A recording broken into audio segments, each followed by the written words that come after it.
how's it going, creamers and creamettes? Welcome to my buyer's guide.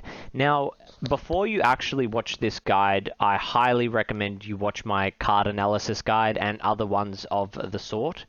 Yawgmoth actually has a card analysis, like a tier list of what's good, what's bad. He gave me a lot of, what's the word for it?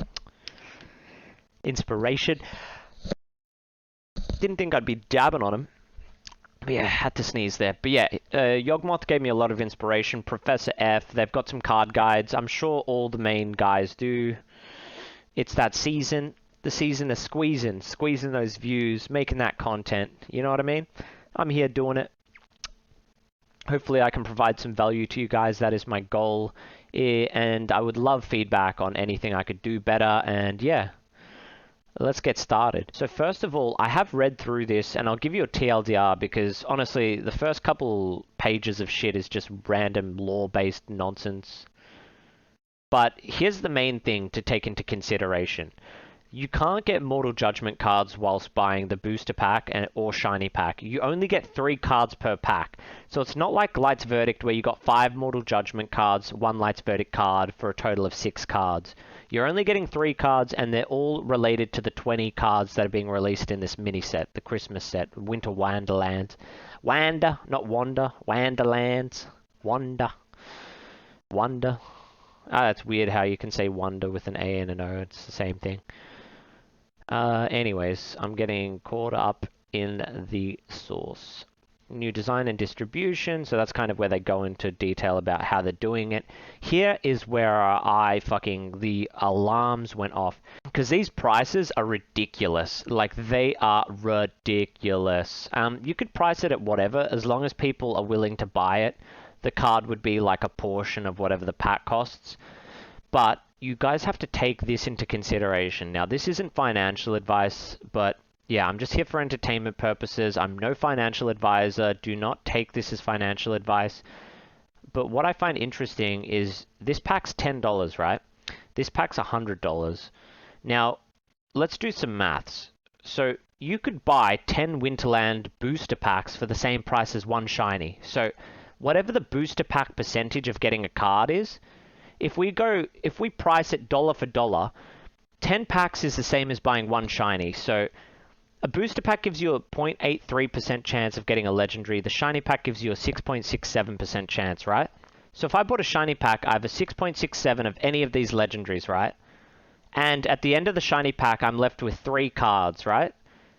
Overall, I get a 6.67%. If I buy 10 booster packs, then I've spent the exact same amount of money, $100 US. But the thing is, what's 10 times 0.83%? You're left with 8.3%. So not only do you have 27 more cards if you buy booster packs over shiny packs, but you actually have an 8.3% chance of getting the legendary.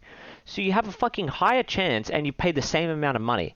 So these shiny packs are really shitty value for money. Now you may say, oh, there's certain cards that give you a better advantage in shiny. Show me. I'm looking. The Rain Napper, 3.13, 5.63. This is 5.63 per shiny pack, which is $100. This is 3.13 per $10 pack. The thing is, whatever the percentage is here, 3.13, you have to times it by 10 because that's the same price. If we're looking at the price ratios, you're getting 31.3% chance of a Rain Napper if you're spending the same amount of money on booster packs than shiny. This is fucking scammery. This is the worst booster to shiny ratio I've ever seen. Now you could argue, yeah, but you get a shadow version of the card. It's like, well, have you seen shadow versions of cards? It's like, I could show you. It's not that amazing because Meteorite is the lowest utility. Like, it's the highest utility. Anything shiny is low utility. You can get the same value out of a Meteorite Demogorgon than you get out of a Diamond. Oh, sure, you might get like 0.10 more gods or some shit out of a Diamond Demogorgon, but it will cost you bloody, you know, the cost of a house to buy.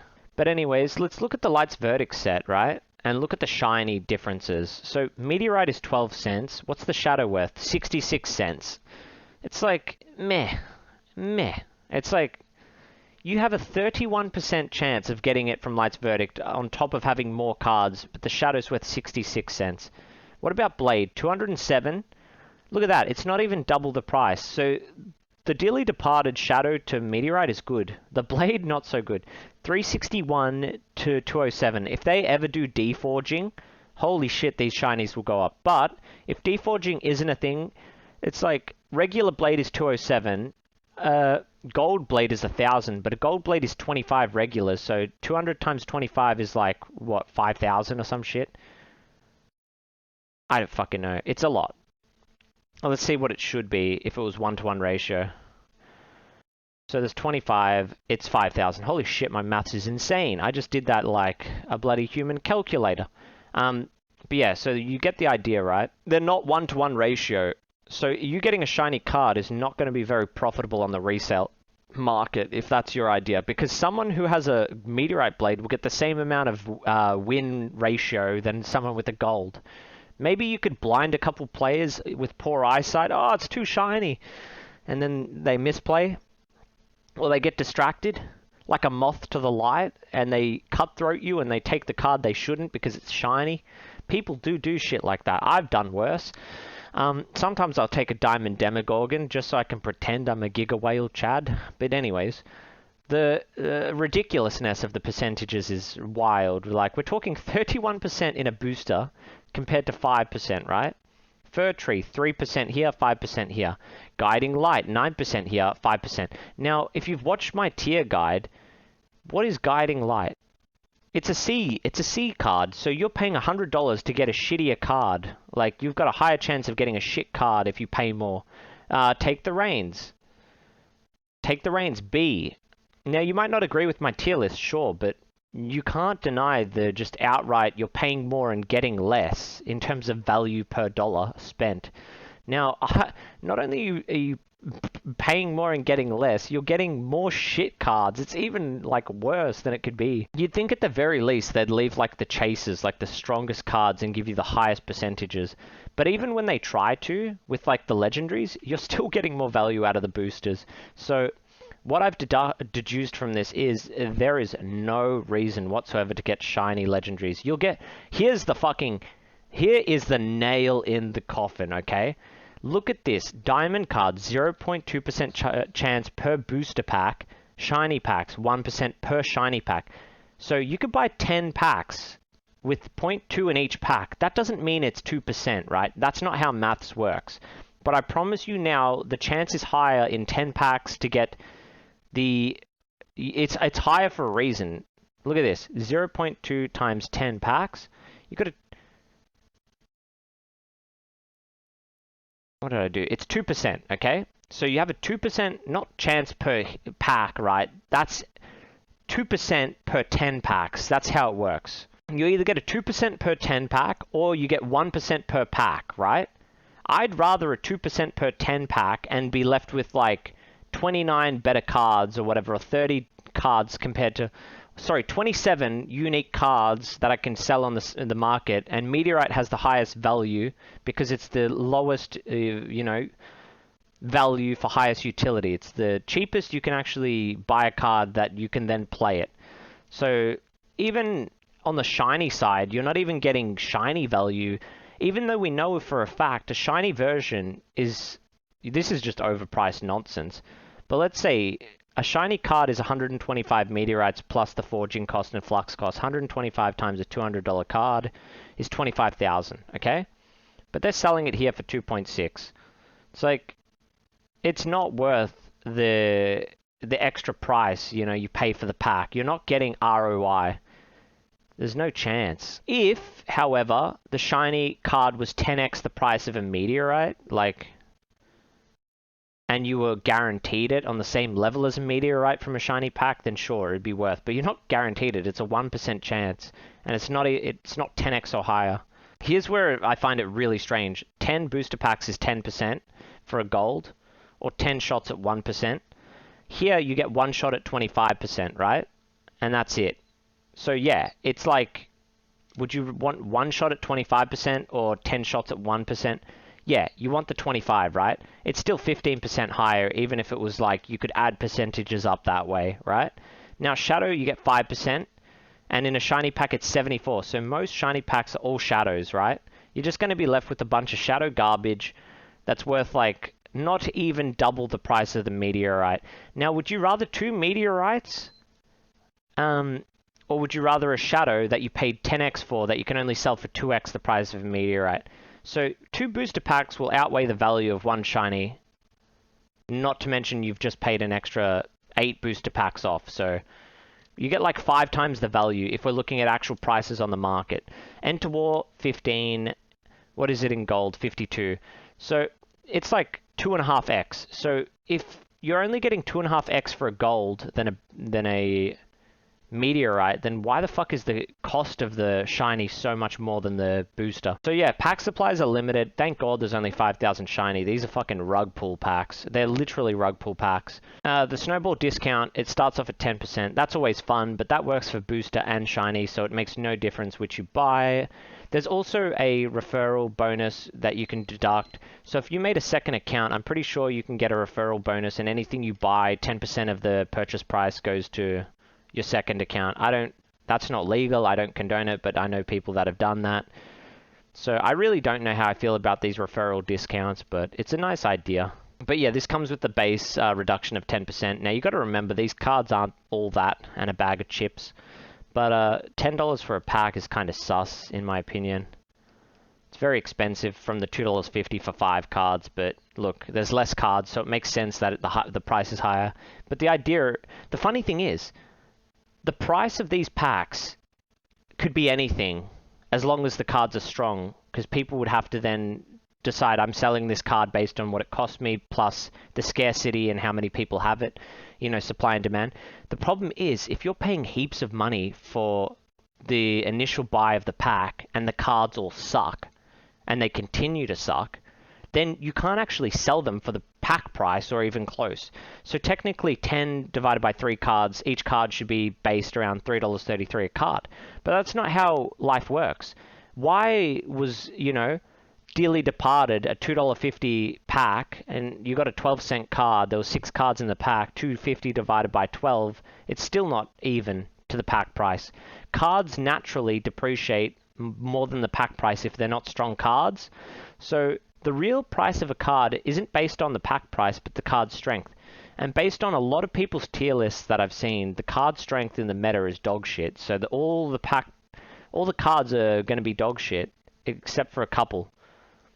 And based on the percentages, you'll be able to get every card quite easily if you buy 10 boosters or a couple. 100 booster packs, you have a 60% chance of getting the legendary you want.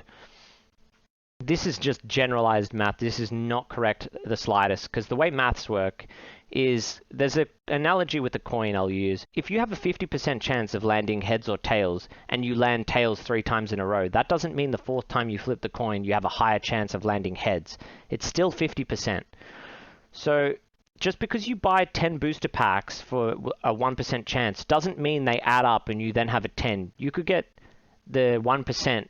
It could fail every time. It's only a 1% every time you try. But you get 10 tries, and that does add up compared to 1 try of 6.67. And you're left with 27 extra cards. You got to remember that. There's no way these 3 shitty shiny cards are going to, with the value of what you can actually pull, the cards aren't even that great, whether they're shiny or not.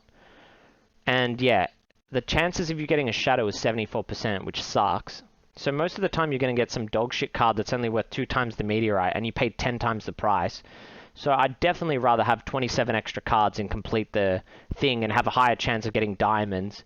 It makes no point to buy shinies. That's really the TLDR if you just wanted to skip through it. Now, there is some cool shit in terms of trinkets, and they give you better rewards if you have gold or above. It's weird, because technically gold cards are rarest in this expansion, more than diamond, so the way they've mathematically did it is ridiculous. Like, literally, gold cards are better than diamond, and maybe that's a trick so that you get the trinket, but you'd always be able to just buy the meteorites and forge them yourself, so it's a good Gods token burner. And meteorites will actually be more expensive because there's so many meteorites that people would rather buy the meteorites cheap and forge the diamond rather than buy the packs off the marketplace, which will be expensive, and try to get the diamond. I know that the cards will be lower than the pack price for sure. People are getting rug pulled here. This is like a shitty expansion. The thing is, they can buff the cards and make them strong, and then you'll want to buy the packs. But yeah, it's really, really weird. I like that they didn't make the cards super OP and then nerf them and then rug pull people that way, but it's just like, you either do that and rug pull people, or people just don't buy the packs because it's not worth it. Comparably, there's already better cards in most slots. There's some cards that are like good, but they're not game changers like Blade and shit like that. They're just like, yeah, they're good. They're okay. Nothing crazy. They just kind of add to the what's good already. You can actually earn some trinkets and stuff for the first 600 unique players who trade legendaries. Thing is, you could just trade a legendary to 2 wallets that you own, and then you get the trinket. It's really dumb. Pretty much as soon as you pull a legendary, trade it to your friend, and then you've both got a fucking trinket, right? Like, this shit's just dumb. It has to be through the secondhand marketplace, so you've got to actually buy it off yourself. It gives you people an excuse. So this is a cheeky little trick. It's only the first 600 unique players who trade legendary Winter Wanderlands cards, whether they be a buyer or a seller. Just listing does not count. So you'd want to just buy one off the marketplace, right? Or sell one to yourself. That's probably the quickest way to do it. Create a stupid price like $100 and then just buy it off yourself. You've just secured yourself a trinket. You've lost 9% in fees. So Gods Unchained wins. They don't give a fuck. Like, this is just a smart scheme. They let players exploit the marketplace because players are just exploiting other players, right? The ones who get the trinket are then going to sell the trinket, further exploiting the players that didn't get the trinket. But the house always wins. The immutable marketplace is getting 9% for the fees, you know, traded across. So they don't lose, just we do. So it's kind of like a fuck you to the people, these type of like systems of trinket giveaways, because you're still paying for the trinket. You're paying 9% the cost of a card. You know what I mean? You're just paying in fees. Fees they said we wouldn't have to pay, so honestly, yeah. And then there's just a bunch of other shit about how you can... I don't know the metrics about how many players play, but yeah. That shit's not really... There's no point to it. But yeah, there's the buyer's guide. And not financial advice, TLDR. Yeah, not that amazing to buy shiny. That's all folks. Thank you guys for tuning in. Appreciate yous. Hope you gained some value. If you did, leave a comment below. If you have anything you want to express based on my analysis, because I'm always open to learning. I don't have all the answers. If you guys see something I didn't, you have some maths that would suggest otherwise, I'd love to learn. I'm an open book. I like to be neutral, non-biased, but from what I've seen on my interpretation, it does not look amazing. But if you can change my mind with facts and logic and not some persuasive nonsense bullshit, just facts and logic, if you can change my mind, show me the maths and I'll change the video. And that's my buyer's guide. Thank you guys. Appreciate you. Like and subscribe if you haven't left already. I love you if you liked and subscribed. If not, I'll try and fucking stooge you in the next video and get you to like and subscribe. Take care, guys. Thank you for watching.